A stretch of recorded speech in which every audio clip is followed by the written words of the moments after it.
Well, for more on Mardi Gras in New Orleans this year, I'm joined live via Skype by Will Sutton.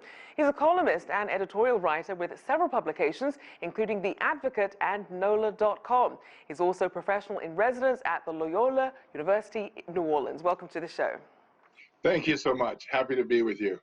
So first, I see you're looking very festive there. So let's talk about Mardi Gras 2021 in the U.S. What are the New Orleans doing to mark this occasion in the absence of Mardi Gras? And talk about some of their creative approaches. Well, Mardi Gras is a part of our culture. It is a part of who we are. It is our big party. And we love to invite guests and visitors and tourists, except we have a pandemic. So the party that is all about being with people you don't know, friends, family, eat and drink, has gone indoors and underground. So we're not having the norm, and we've got house floats. We've got a stationary parade in the city's large city park, where people can drive through the park. Instead of floats moving, you're moving on foot traffic and in cars.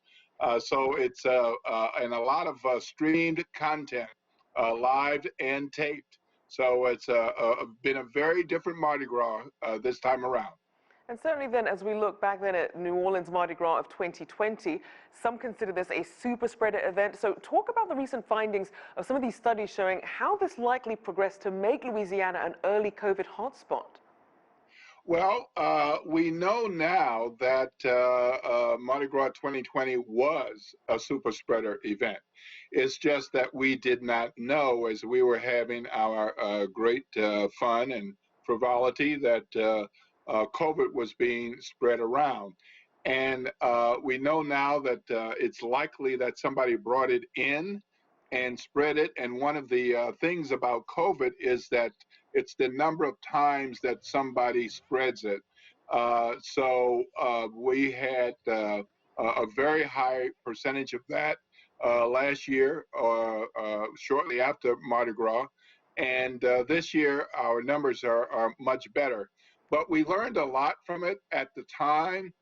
The mayor said had she known, she would have shut down a lot of Mardi Gras. She got a lot of flack for that, saying, how could you dare do this to our favorite festive time of the year? But this time around, a lot more cooperation. The numbers are coming down, but we're a bit concerned about the variants. So speaking of that then, how is the city coping with the variants, and where does the city stand now 1 year later, given all that we've learned about fighting the virus and the challenges that were exposed? Well, we have lost more than 8,000 people to COVID in the state.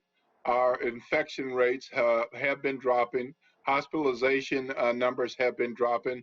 At the time of the launch of COVID last year, we were just below 2% with our infection rate. We're now below 1% and going down.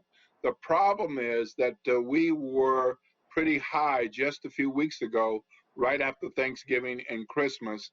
And now with new variants coming into the state, we've already had several confirmed cases of the UK variant. We're very concerned about what's likely to happen in March. About 5% of our people have had both shots of the vaccine, and about 11% have had the first shot. But that's not a lot of people, right, when we have millions who really need to get vaccinated. And obviously a lot of people obviously want to get back to work as well. Talk about the share of small businesses, especially those that rely on tourists, and what they've been able to do and hold on to for the past year.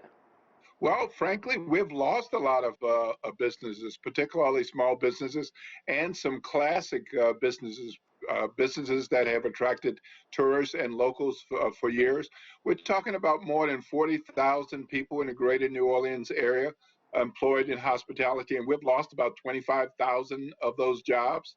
An estimate with the connection to the tax revenue, that's about $81 million in tax revenue that the city is not collecting because of businesses closed or with reduced hours.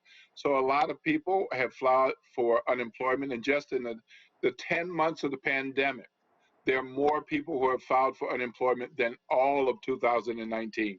So then, given that, just very quickly then, we have about 20 seconds, what kind of assistance do people still need at this point? Well, we're really watching to see what's going to happen with the $1.9 trillion COVID relief and economic stimulus plan, because we know that that includes business grants, unemployment, financing, and a lot of our businesses are small one or two person businesses who couldn't access these funds previously. So we're really watching that, and we're really looking for a lot of the money to come to states and locals directly so that we can get them back up on their feet. Well, thank you for shining a light on this. Will Sutton there, columnist and editorial writer and professional in residence at Loyola University of New Orleans. Thank you so much.